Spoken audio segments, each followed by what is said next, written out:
Hello, everyone. Welcome to another episode of Fertility Docs Uncensored. I am one of your hosts, Dr. Carrie Bedient from the Fertility Center of Las Vegas, and I am joined by my sizzling hot, devilishly cool co-hosts, Dr. Abby Eblen from Nashville Fertility Center. Wow, that's an awesome introduction, Carrie. And Dr. Susan Hudson from Texas Fertility Center.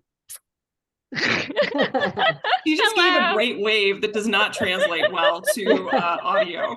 Kind of think along the lines of horizontal jazz hands. That's what that wave was.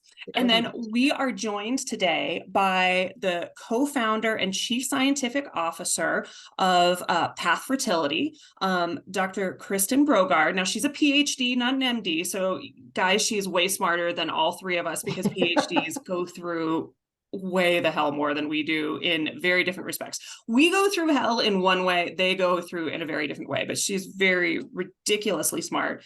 And I add in the devilishly cool for you because Abby, Susan, and I are all dying at home because it's like easily into the hundreds. And you just said it was 76, and frankly 76 and perfect. I'm gonna move in. We need to come visit. Yeah. And, hey, you are all welcome to my house. We should have done this on site. She's leaving. She's leaving to desert the United States for the next couple of weeks. And so she won't even be there. So where are you going, Kristin? So the whole family is taking a 5-week trip. And I'll be working during it, but the first week is in the South Island of New Zealand. Wow. It's going to be great. We got an RV and we're just going to be, going from site to site with me, my husband, and the kiddos. And then the next 4 weeks are going to be in Australia. And my husband is a professor at University of Utah, and he's an adjunct professor out in Australia. So this is the second year where he's invited. So I'll be working remote. The hours are horrendous. You've got to be working in the middle of the night, don't you? Yeah, so it's a 4 a.m. start, and then that is noon Mountain Time where I am right now. So so it is, but it's it's actually fantastic because in the middle of the day, you kind of have you can work at whatever time you want, and you can do your own thing. You can get a workout in. It's actually quite lovely. And last year we just had the best time, so excited to do it again. Now summer here is winter there, right? So what will the temperature be like? It's in the low 50s. Nice. It's quite nice. Last year I didn't pack correctly for my kids or myself, and we ended up going to thrift shops out there and buying them coats and sweatshirts because it was way colder than I expected. And clothes in Australia, I'm sure in New Zealand too, but they're very, very expensive compared to here in the States because so much of it has to be shipped in. Absolutely. I had an employee at one point whose daughter lived in Australia, and she would literally ship them clothes just because it's so ridiculously expensive. Mm-hmm. Wow. The thrift shops were a lifesaver to find some cheap deals out there. That's awesome. Now, are you going to be in New Zealand when the World Cup is there? Because I've got a girlfriend who's following the soccer games for several weeks, and that's at some point later this summer. I have no idea. I absolutely look into that. You can tell I'm not a huge soccer follower, but I that would be awesome if I was. That's neat. It would be fabulous. My girlfriend is super excited because she's a soccer geek, and I don't see the appeal at all. But more power to her. So, are you going to Hobbiton?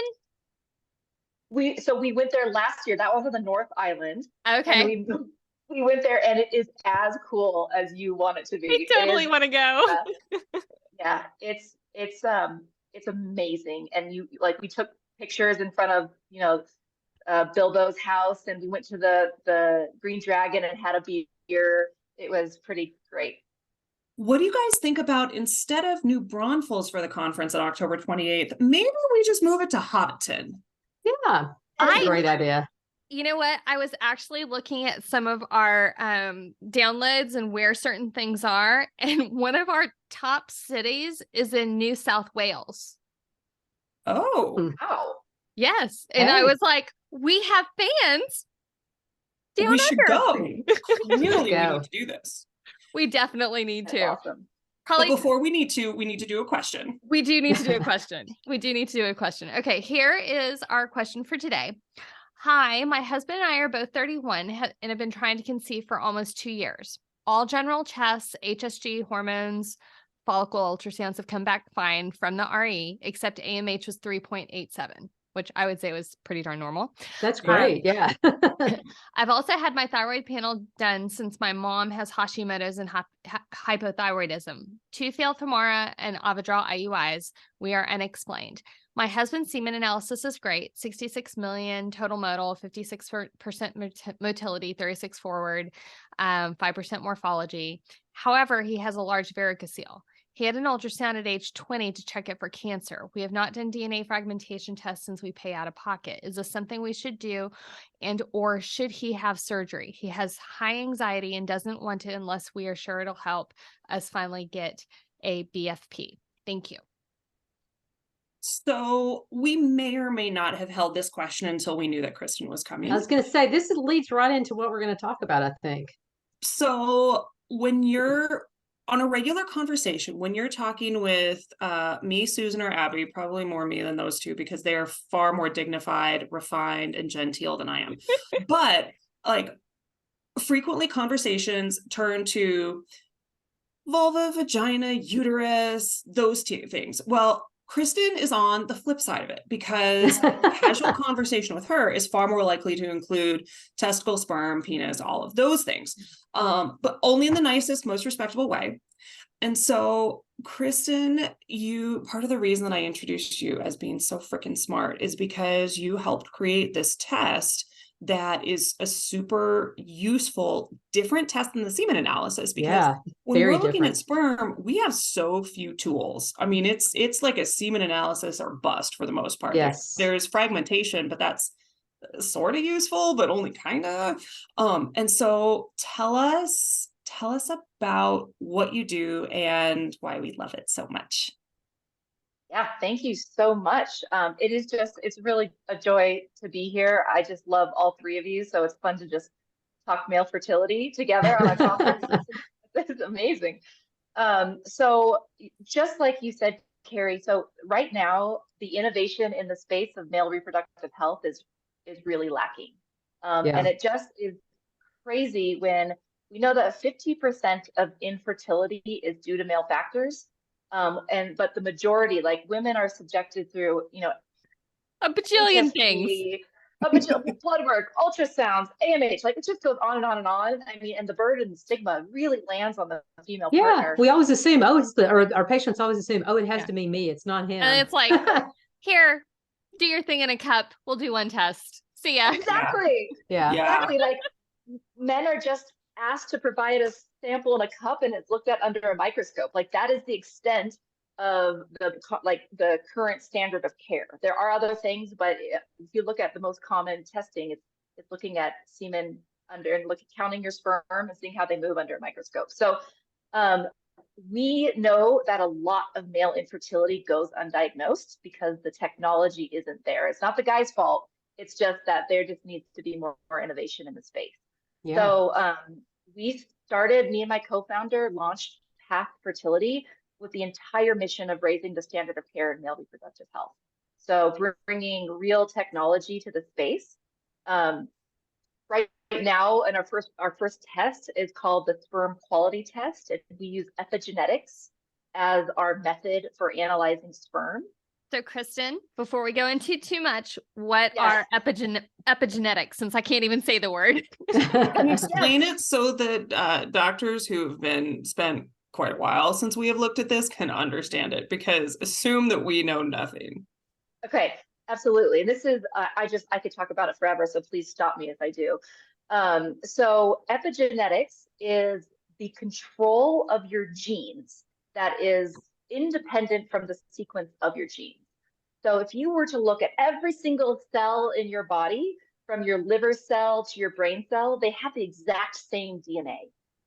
But what's really important is which genes are turned on and off in those cells that make them work properly. Huh. So it's exactly the same in sperm. You need the right genes when the sperm is developing to be turned on and off to make a sperm a sperm. And so what we're analyzing are those control mechanisms that turn the right genes on and off. So that's epigenetics. So what are some things that turn genes on and off? Yeah, great question. And this is probably one of the most exciting parts about this field is that epigenetics and how your genes are turned on and off is entirely, it's influenced by the environment. So when we say turning on and off, we're talking like light switches, not setting the mood with Marvin Gaye, right? That's exactly right. So you're going to want, in your blood cells, you want fibrinogen being made. You want things that can clot up, wounds. You don't want that to be made in your sperm because there's no use for it. Yeah. So there are things that you want to be made, like you want to be working properly in a sperm that is not necessarily needed in, say, a liver cell. So yeah, it's actually turning on and off. And so, Kristin, this is probably intuitively obvious, but all that turning off and turning on is because of the Y chromosome, right? Because women don't have sperm and we don't have a Y chromosome. Does all that take place in the Y chromosome? No, so this is actually genome wide. So Gotcha. we're looking at things that are way beyond just the sex chromosomes. Okay. There are things, on every single chromosome in your body that we're analyzing that are necessary for the sperm to function. Huh. So what types of things in our environment or in the sperm's environment can turn these things on and off for our listeners? Yeah, great question. So there's lots and lots of research behind this, and we've seen that toxin exposure, medications, sleep, stress, diet, exercise, stress, mood, all of that, all the things that you influence your other health metrics, influence sperm specifically. And we see links now in lots of publications linking all those exposures or different lifestyles, good or bad, to spermatogenesis. So how a sperm develops, how a sperm fertilizes an egg, how the embryo develops, and then also offspring health.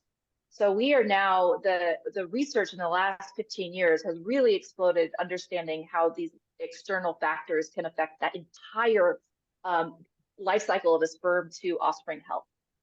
So how many genes do you guys look at? Do you look at a whole big group of genes, and do you know like this gene makes the stuff that goes in the end of the sperm to penetrate the egg, or do you just know that there's a certain number of genes that are important? Yeah, so for SpermQT or sperm quality test, we analyze over 1,200 genes that we have identified to be really, really important, either to be turned on or off for a sperm to function properly. So we are analyzing, essentially, do you have the right profile of gene expression in your sperm that matches what healthy looks like? So and all of those are linked to fertilization and capacitation, leading up to fertilization. What Kristin, for our listeners, what exactly is fertilization? What exactly is capacitation?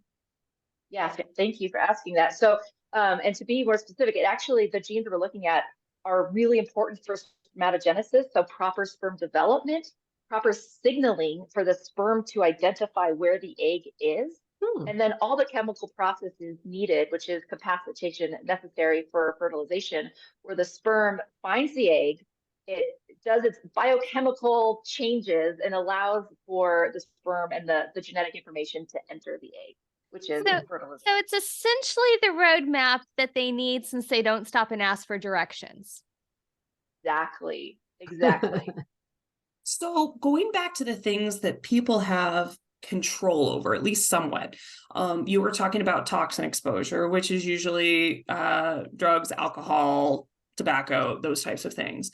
I saw that there was a paper that came out or news that came out not that long ago, like in the last 6 months, about smoking and how people who had been anytime smokers or anytime heavy drinkers had impact down the line. Have you guys looked at that at all? And like how much of this is what am I doing right now? And can I stop it or change it versus crap, I'm screwed because I made poor choices when I was 18 and everybody was making poor choices.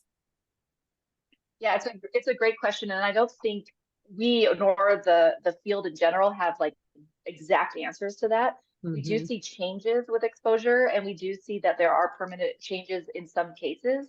But we also see reversion back to healthy. Like in mice models, we see if you expose mice to smoke toxins and then you take it away, you actually see it get worse, and then you see it get better. So there are examples that we can get reversion, and this is something we're like at Path Fertility we're really focused on. Is we actually have a couple clinical trials focused on, can you improve your sperm quality or SpermQT result with specific changes? So more to come on that, but I think it's really where science needs to go to be able to give specific recommendations, lifestyle recommendations. What specific changes are you looking for? Like at supplements? Are you looking at? I mean, you said lifestyle changes, smoking for one, but drinking alcohol, is that another one you're looking for? Or? Yeah, it's so we do have supplementation. We have a clinical trial for antioxidant supplementation to see if it changes sperm epigenetics. And we also are getting one started with lifestyle modifications, which is really focused on smoking and drinking as the major modifications. So when we have our patients come in, like there are different kind of levels of how intensely our people want to modify their lives. And some are, okay, we're not going to smoke or drink or do life in excess. And then we have the other group of people who are going to do whatever they want to do. And then the other group of people who are like worried about everything they touch. Like the plastics and the different things like that you can have some control of it over it in your home.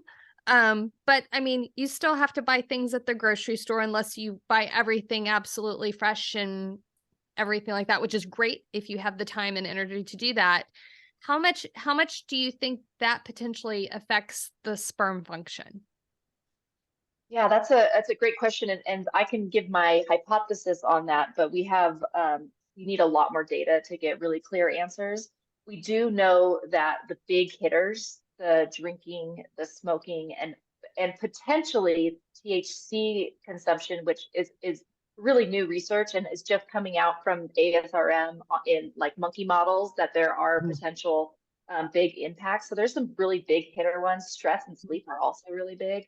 But there's some publications pointing to pesticides. So pesticides and also microplastics affecting sperm epigenetics.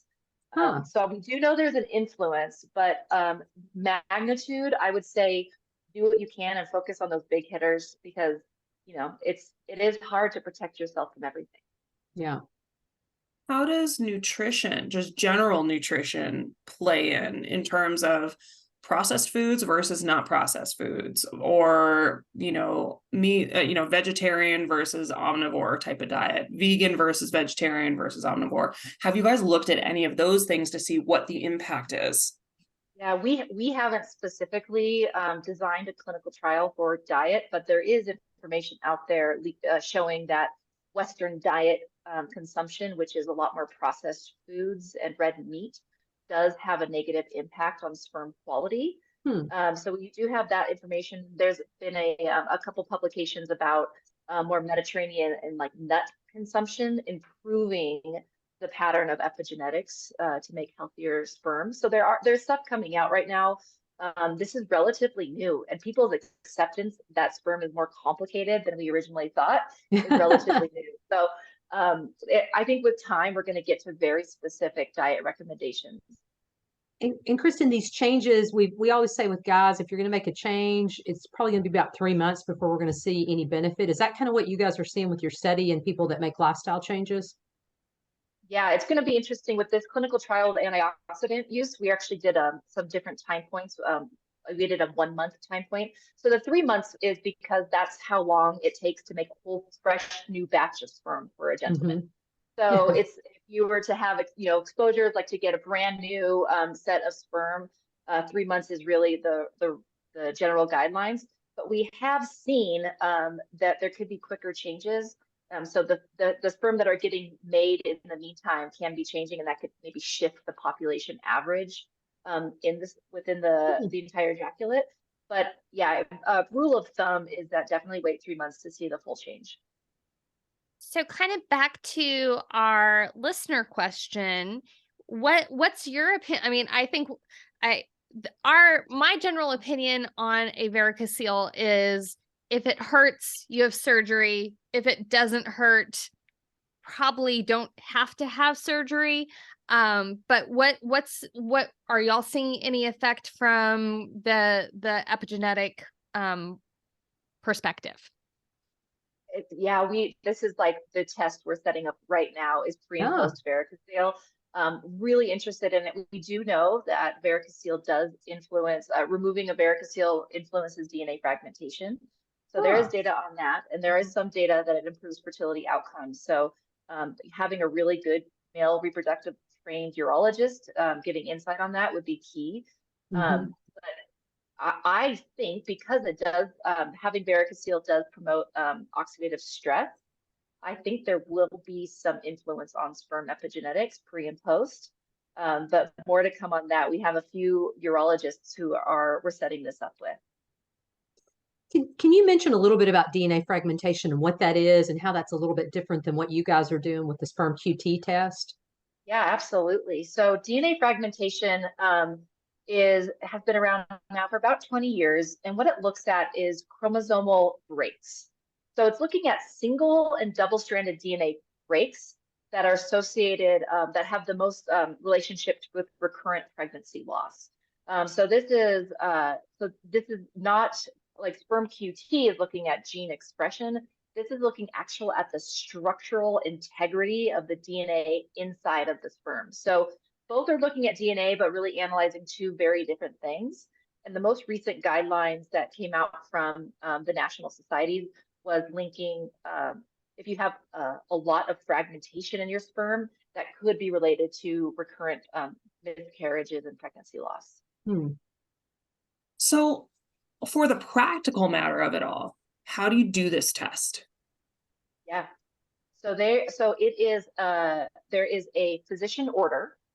People can actually come to our website at pathfertility.com and do a buy now, and you can order it and link you with a physician to get a physician order. But it is an at-home semen collection. So we get shipped, a kit gets shipped to the home. There's a semen collection that then gets shipped, prepaid shipping to our laboratory. And what we do is we isolate the sperm from the semen, which is really, really important to get a very clean sample. We break open the head of the sperm, and then we analyze the epigenetics and the expression patterns within the sperm. So we do an, so it's a really pretty technical process, and then that data gets uploaded to the cloud. We put it through our algorithm, and then we classify sperm in 3 categories: excellent, normal, or poor. And what we have found now over thousands and thousands of semen samples is that men with a poor SpermQT result are much less likely. There's statistically lower likelihood of having a pregnancy or a live birth utilizing IUI. So these men are much less likely for their sperm to function normally and to fertilize an egg with IUI. Where the men who are normal or excellent have really just standard like IUI success rates, where excellent has a little bit higher. So those men who are poor, we do find that if they move to ICSI, there's actually no difference in outcomes. So if they do IVF and we're able to put one single sperm, actually put it in the egg, you're saying there's no different even if they have a poor outcome with the SpermQT. That's exactly right. And the reason that is because, I mean, what ICSI does is it does the entire job for the sperm for it. So we know that the sperm isn't functioning normal, but if you do the job for it and put it in, we don't see we see the same rates of pregnancy and live birth success. So what SpermQT can do is really direct those couples who are either have multiple failed IUIs or want really concrete answers up front. If you do a SpermQT with a semen analysis, you can actually have a much clearer expectation of IUI success and then drive to a procedure that will work better for you. Kristin, I'm going to rephrase what you said just to make sure our audience understands. So just for clarification, if somebody has a poor SpermQT, they're going to have a lesser chance of success with IUI than most other people. And by lesser, they mean like less than 50% 5%. less. Right. Yeah. So you have less chance of success. And so those people are often encouraged to consider IVF with ICSI because the ICSI part actually helps the sperm do what it needs to do, because the test is showing the genes that essentially tell the sperm to bind to, penetrate, and actually fertilize the egg. They're not working so well. And so we're bypassing that process. Bingo. That's exactly right. So and all of the other genes that make the baby are still all good. Yeah, we don't see any. So SpermQT is really focusing on those that need to be operating for IUI success. So another practical question that I get frequently from my patients, and this is in part because right now it is beastly hot in Vegas. And so if you send something through the mail and it's sitting in a mail truck, it can easily get to 200 degrees. And similarly, in the winter, if you're sending something through a mail truck, the desert gets really freaking cold at night. And so it can drop down to below freezing. How worried are you when somebody here puts their sample in the box and puts it in the mail and then it gets stuck on a truck? Yeah. So this is a very important question. Sample quality is like the most important thing that we need to consider. We have done time and temperature tests. So we did up to 10 days at 65 degrees Celsius, which is well over a truck temperature in Las Vegas, which sounds horribly hot. And we, DNA, so one, sperm are really, really cool because the DNA in them is very compact, and like the sperm's job is to protect it. And it's also the most stable like molecule ever. Like that's why we can find mammoth DNA and clone them, like it is extremely stable. And then what we're looking at is a methylation group, which is a covalent bond to the most stable molecule in history. So we actually have found that there is no change with these time and temperature studies because of the characteristics of sperm and the characteristics of what we're analyzing. That's cool. And it is cool, and it makes everything so much easier for the couple. Shipment's easy. It goes to USPS. So. And what about the amount of sperm? Is there a certain amount of sperm that needs to be present in order for you guys to do your test? Yeah, so we are looking for total about 5 million total, which which is really not a lot when you think about sperm. And if you don't have that much, and we wouldn't run the test if you didn't have that much, that's usually a sign of severe oligospermia, meaning severe low sperm counts. And you would already know that gentleman is probably a candidate for ICSI anyway. So what was really cool about SpermQT is that of those with a poor result, 80% of the men had normal semen analysis, meaning normal concentration and motility. And what that means is like those guys thought they were normal, and our current standard of care considered them fertile. Yeah. So this gets to the point we captured a new group of men that are missed, and then hopefully that just women won't be subjected to procedures and treatments that aren't going to work because we know that there's male infertility. Yeah. Kristin, can you make a comment about this test in light of secondary infertility? Yes, absolutely. So we do know that sperm epigenetics change with time. So we know that with age, there's a pretty consistent change in sperm epigenetics. We know that there's more oxidative stress. We know that there's poorer spermatogenesis. So it is very possible that a gentleman could have a normal SpermQT result, and then 5 years later, when they're trying for their next child, could have a poor SpermQT result.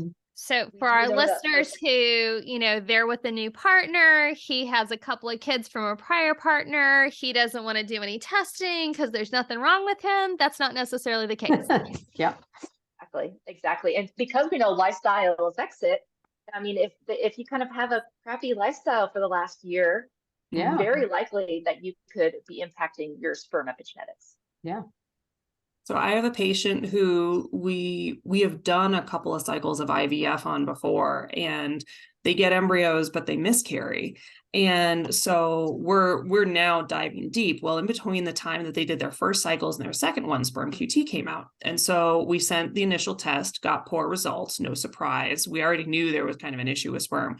And then he buckled down and changed, like he improved everything. He was a model patient for several months and sent the SpermQT off again, got better results, like went from I don't remember if he went from a poor to a normal or up all the way up to an excellent. I know he jumped a full category up. And so we're preparing to do a second IVF cycle or another IVF cycle on him and his wife. And I cannot wait to see how it comes out, because I'm super hopeful that this gives us more help, because they've had 2-3 miscarriages and everything else is totally normal. And so I'm looking for any advantage I can get. Absolutely. We've had a few physicians order multiple tests over because of lifestyle modifications. And we pretty consistently, and this is anecdotal, we actually need the clinical trial to show this. We pretty consistently see improvements when it has been like a model patient buckling down and making changes. Yeah. Yeah. That's exciting. awesome. Yeah. Exciting information. Anything else that we know that we need to ask about SpermQT that we have not already asked? Is it covered by any insurances yet? Not yet, but we are working hard on that. It costs $385. And if you don't work with a physician that already orders SpermQT, you can go to our website and we will make sure to get you an order from one of our physicians or work directly with your physician. So we are happy to do any of that. You go to pathfertility.com and just press buy now. And it's really simple. It's a 2-week turnaround right now because of the complexity of the actual test. But results are delivered to your physician, and hopefully it really helps guide your fertility care. And I have to say, for a test that involves genetics, a 2-week turnaround is actually pretty kick-ass. It's very quick. Yeah. If everything was a 2-week turnaround, I would have a little less stress in my life. Yeah. And Kristin, for our listeners, because you guys love us and love them by extension, we get a code to help them defray some of that cost. So for 20% off, if you go and type in fertility docs, so DOCS, fertility docs, you get 20% off. And so that helps a little bit, because who doesn't love a discount? I do. Exactly. All right. Well, I am so glad that you were able to join us today, Kristin, because very selfishly, it is always a pleasure to talk to you. In addition to getting out good information, especially on male fertility, which just gets neglected by everyone everywhere all the time. And not that sperm isn't a great thing to talk about, we just don't do it very much. So thank you so much for coming. We are very appreciative. This was great. Thank you for the invitation. Yeah, you three are just some of the best out there. And thank you for all you do with this podcast. Oh, thank you. Thank you. And to our audience, thank you so much for listening. Be sure to tune in next week for more. We've got a conference coming up October 28th, 2023 in New Braunfels, Texas, between San Antonio and Austin. So come and join us and have fun and hang out with us for the day. And we can talk about all the nerdly things related to fertility. Leave us a note in Apple Podcasts, subscribe. We love to hear from you and we appreciate it. Hop on Instagram and YouTube and say hello there as well. And you can also visit us on fertilitydocsuncensored.com to submit specific questions. All questions will be answered on our Ask the Doc segment. We love episode ideas, so let us know what you want to hear. As always, this podcast is intended for entertainment and is not a substitute for medical advice from your own physician. All right, we'll see you all soon. Bye. Bye. Bye.